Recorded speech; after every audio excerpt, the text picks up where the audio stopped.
अस्सलामुअलैकुम। एक तरफ है इकरारुल हसन और दूसरी तरफ है हक खतीब। इकरारुल हसन जो सरेआम जैसे तहकीकियाती प्रोग्राम के होस्ट हैं और समाजी नाइंसाफियों को बेनकाम करने के लिए जाने जाते हैं।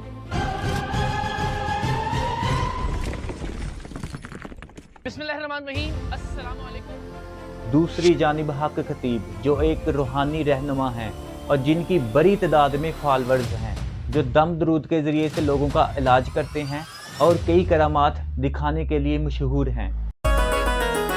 लावड़े वाला सोना मुर्शिद मेरा झूले लालन कर्म करे ते कर देंदा ए बेड़ा।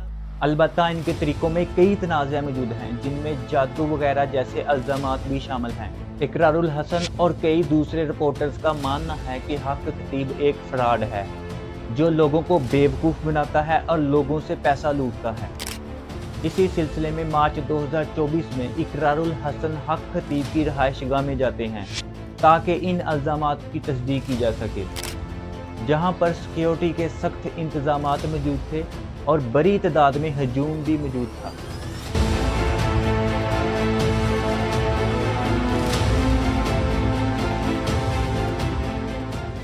इन्हीं इल्ज़ामात की बुनियाद पर इकरारुल हसन का कहना है कि मैं हक खतीब के खिलाफ लीगल एक्शन लेना चाहता हूं और इसे जेल में देखना चाहता हूं। इन इल्ज़ामात में कितनी सदाकत है, क्या सच है और क्या झूठ है, आए इस वीडियो में जानते हैं। इस बात का फैसला करने से पहले कि हकीकत क्या है, कुछ बेसिक टर्म्स को समझना बहुत ज़रूरी है। जैसे सूफ़ी का मतलब क्या है और पीर किसे कहते हैं। सूफ़ी लफ्ज़ के बारे में दो नज़रिया मौजूद हैं। पहले नज़रिए के मुताबिक सूफ़ी का लफ्ज़ अरबी ज़बान के लफ्ज़ सौफ से निकला है, जिसका मतलब ऊन का लिबास। क्योंकि सूफ़ी हजरात लोग सादा लिबास पहनते हैं, इसलिए उनको सूफ़ी कहते हैं। दूसरे ख्याल के मुताबिक सूफ़ी का लफ्ज़ सफ़ा से निकला है। सफ़ा का मतलब सफाई, क्योंकि सूफ़ी हजरात लोग खुद अपना तज़किया करते हैं, अपनी बातनी सफाई खुद करते हैं, इसलिए उनको सूफ़ी कहते हैं। अगर हम सूफ़ी की इस्तिलाही तारीफ़ देखें, वो शख्स जो तज़किया नफ्स, मुजाहिदा और रियाजत के ज़रिए से अपने आप को दुनियावी ख्वाहिशात से पाक करके फना फिल्ला यानी कि खुदा के रास्ते में फना होने की मंजिल पाने के लिए कोशिश करता है, उसे सूफ़ी कहते हैं। अगर मैं सादा लफ्ज़ों में बताऊं तो ऐसा शख्स जो अपने आप को गुनाहों से पाक रखता है, अल्लाह ताला की इबादत में मसरूफ़ रहता है ताकि वो अल्लाह का कुर्ब हासिल कर सके, तो ऐसे शख्स को सूफ़ी कहते हैं। सूफ़ी के अलावा एक और लफ्ज़ है पीर। सूफ़ी लफ्ज़ की तरह पीर लफ्ज़ के भी दो नज़रिया मौजूद हैं। पहले नज़रिए के मुताबिक पीर लफ्ज़ दोस्त, भाई, साथी या कोई बराबर के रिश्तेदार के लिए इस्तेमाल करते हैं। अच्छा और नेक दोस्त होगा तो आपको नेक राह दिखाएगा, यानी एक नेक पीर होगा तो वो आपको नेकी की राह दिखाएगा।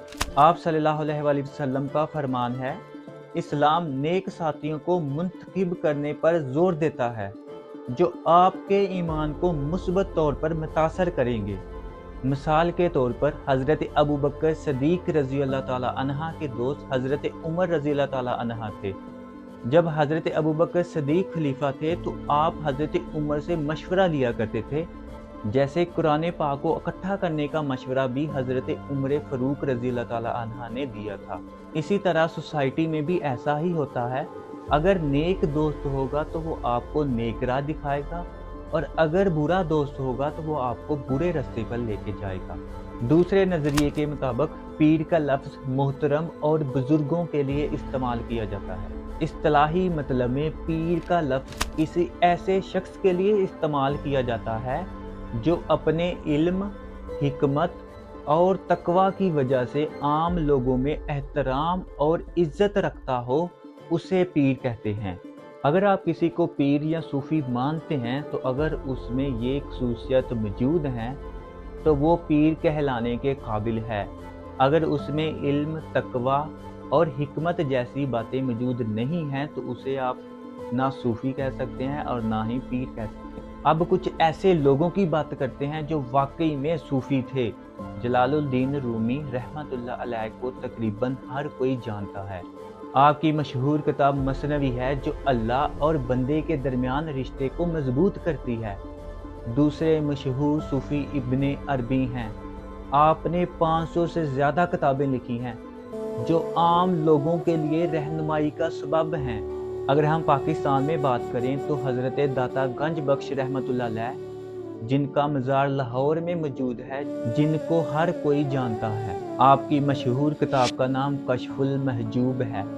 अगर आप इसे एक दफ़ा पढ़ लें तो आपको दुनिया की हकीकत के बारे में भी पता चलेगा और आपका और अपने रब के दरमियान रिश्ता भी मजबूत होगा। हज़रत दाता गंज बख्श रहमतुल्लाह अलैह के अलावा बाबा फरीद गंज बख्श रहमतुल्लाह अलैह, शाह हुसैन, सुल्तान बाहू, बाबा बुल्ले शाह, मियाँ मोहम्मद बख्श, पीर अब्दुल कादिर जिलानी और एक लंबी फहरिस्त सूफिया कराम की मौजूद है। इन लोगों ने कई किताबें लिखी हैं और लाखों लोगों को मुसलमान भी किया था। और ये तमाम सूफिया कराम कभी भी इस्लामी इबादत को तर्क नहीं करते थे।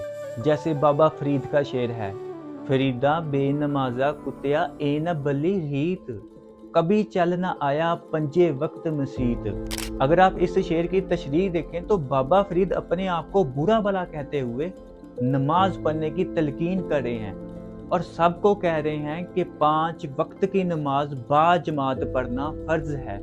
इसी तरह अगर आप हर एक की शायरी पढ़कर देखें तो आपको यही चीज़ें मिलेंगी।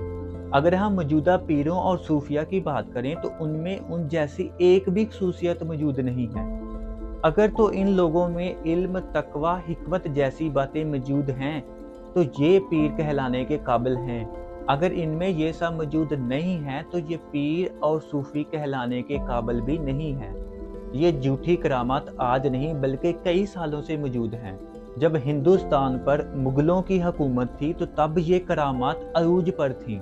उसी दौर में कई सूफिया कराम ने इन करामात को गलत ठहराया था और सही इस्लामी तालीमात लोगों में आम की थी। उस दौर के मशहूर शख्स शेख अहमद सरहिंदी हैं। शेख अहमद सरहिंदी को मुजद्दिदुल अलिफ सानी भी कहते हैं। मुजद्दिद एक ऐसे शख्स को कहते हैं जो 1000 साल में पैदा होता है, जो इस्लामी तालीमात को लोगों में आम करता है। हज़रत उमर बिन अब्दुल अजीज़ को मुजद्दिदुल अलिफ कहते हैं, जबकि शेख अहमद सरहिंदी को मुजद्दिदुल अलिफ सानी कहते हैं। आपने दीने इलाही जो अकबर बादशाह ने शुरू किया था उसको ख़त्म करवाया था और आम लोग करामात पर ज़्यादा यकीन करने लगे थे। उनकी इस्लाह भी आपने की थी, इसलिए आपको मुजद्दिदुल अलिफ सानी भी कहते हैं। अगर हम इस्लामी तालीमात की बात करें तो किसी भी बीमारी या परेशानी के लिए मसनूई दवाएं मौजूद हैं। हर मुसलमान को ये मसनूई दवाएं आनी चाहिए और इन्हीं को पढ़ के काम लेना चाहिए, ना कि किसी बाबा या पीर की तरफ रुजू करना चाहिए। हज़रत आयशा रज़ी अल्लाह ताला अन्हा का फरमान है कि जब भी आप सल्लल्लाहु अलैहि वसल्लम को किसी जगह पर दर्द होती थी तो आप उस जगह को मसलते और ये दुआ पढ़ते थे, ऐ अल्लाह तमाम इंसानों के मालिक, मेरी तकलीफ़ को दूर कर, मुझे सेहत दे, बेशक सिर्फ तुम ही सेहत देने वाले हो, तेरी शिफा के अलावा कोई शिफा नहीं, ऐसी शिफा जो कोई बीमारी नहीं छोड़ती। अगर एक पीर इन मसनूई दवाओं से काम लेता है तो फिर तो ठीक है, लेकिन अगर एक बुजुर्ग इन मसनूई दवाओं से काम नहीं लेता बल्कि वो जादू का सहारा लेता है तो वो एक झूठा पीर है। दूसरा मसला आता है पैसे कमाने का। अगर कोई भी बुजुर्ग या सूफी इन मसनूई दवाओं के बदले में आपसे पैसे लेता है तो ये हरगिज़ भी जायज़ नहीं है। हमारे माशरे में जितने भी बाबा और पीर हैं वो बदले में पैसे लेते हैं और इन लोगों ने कमाई करने का ज़रिया बना रखा है। अगर कोई पीर इस तरह के काम कर रहा है तो वो सच्चा नहीं है। तीसरी बात आती है इल्म, तकवा और बुनियादी इबादत। नमाज, रोज़ा, ज़कात, हज किसी को भी माफ़ नहीं है।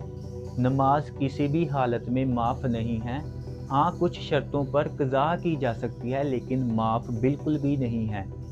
ना वो नमाज पढ़ता है, ना वो नमाज पढ़ने की तलकीन करता है, तो ऐसे लोगों को मानना तो बेवकूफ़ी है। जिस तरह पहले सूफिया कराम का ज़िक्र किया है, तो वो तमाम लोग नमाज, रोज़ा और ज़कात के पाबंद थे। अब कौन लोग हैं जो ऐसे लोगों को सपोर्ट करते हैं? वो वाले मुसलमान जिन्होंने कलमा तो पढ़ा है लेकिन कुरान पाक की तालीमात पर कभी गौर ही नहीं किया। ना उन्होंने कभी खुद कुरान पाक को पढ़ा, ना उन्होंने किसी से सीखने की कोशिश की और ना ही उनको सुन्नत के मुताबिक चीज़ों का पता है। ऐसे लोग जिनके पास इल्म कम होता है, वो इस तरह के बाबा को सपोर्ट करते हैं। लेकिन वो लोग जो कुरान पाक की तालीमात पर गौर करते हैं और हदीस पर गौर करते हैं, वो लोग कभी भी इस तरह के लोगों को सपोर्ट नहीं करते। कुरान पाक में इरशाद है, सूरत नहल आयत नंबर 44 कि हमने तुम पर भी ये किताब नाज़िल की है ताकि जो लोगों पर नाज़िल हुए हैं इन पर ज़ाहिर कर दो और ताकि वो गौर करें। इसी तरह सूरत मोहम्मद आयत नंबर 24 में इरशाद है, क्या ये कुरान में गौर व फिक्र नहीं करते या इनके दिलों पर ताले लग गए हैं। अगर मैं इसे सादा लफ्ज़ों में बताऊं तो कोई भी शख्स जिसके पास इल्म, तकवा और हिकमत जैसी बातें मौजूद हैं तो उसकी पैरवी की जा सकती है।